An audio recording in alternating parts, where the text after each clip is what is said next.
You know, when you're doing stuff in the studio, it's so easy to get wrapped up in what you're doing yourself. You don't see the bigger picture. That's why the guy the other side of the control room, you have to know that his decision and his evaluation of what you're doing is the most important thing, because he hears everything. So when you've got a guy like Bob the other side, and he comes back with a point to make, it's generally the right thing to do, and it happens, as Roger says, immediately. You don't waste time. You don't waste 3 or 4 hours going over something which isn't going to work. You'll say, I don't like it, it's not working. And you go, okay, and you change it. And that's why it's important. His attention to detail is incredible. For example, he would say to me, when you inhale, can you do it with more pathos? Between lines. Incredible. One of the things, specifically, I think he's super strong on pre-production, which was great because, like Ian was saying, he's very quick to say, here's what I think should change or not change. And during the performances, we didn't waste a lot of time just doing endless takes. He would say, I got this, I need that, and then that, we're done. Okay, let's move on. And that's great to compact the amount of time you spend in the studio. He's got a great idea of how music should resolve. One of his great things, oh, this bit's all right, but it doesn't resolve. I want a resolution. And it's something musicians never think about. You know, you play, oh, this is great. But he sees it, you know, you want to give the people some closure on this little bit. And he was great for that. He was great for when we made the record, because it made us think, yeah, what's the point of this bit? You know? And we'd close it down or throw it out. Yeah. Now, we don't actually write songs.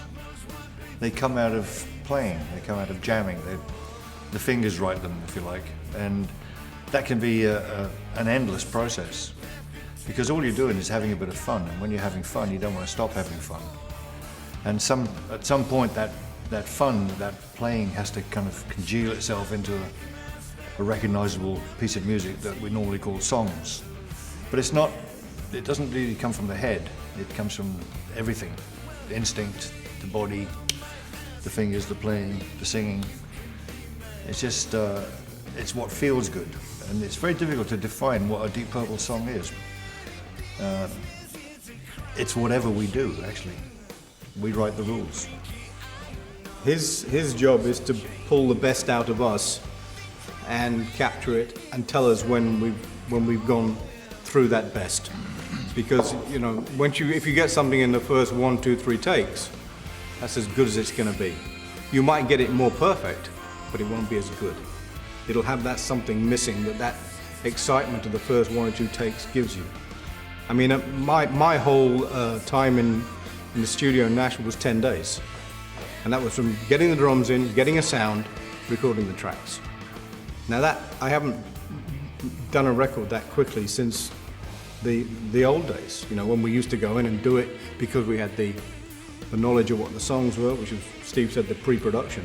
But Bob just ran us through it like this. Okay, that's good enough, we got that, you don't need to do anymore. One of the questions I get asked a lot is, do we play live in the studio? Especially in these days of computer technology, it's very easy to everyone do their single performances and it all kind of jigsaws together. But the answer to that, we play live in the studio, and most of what's on the tracks is what was originally recorded at the time we recorded it. And that gives it a freshness, it gives it a movement that you can't get if you're being very precise. So to me, that's very important. It's a cohesion. For example, there's a section on the instrumental section on the album which we couldn't overdub if we had to. I mean, it was just literally improv'd everybody at once. You know, there was no click track, no nothing to go on. So that had to be a moment that we all got together. Yeah. Well, more than a moment. It was minutes of the album.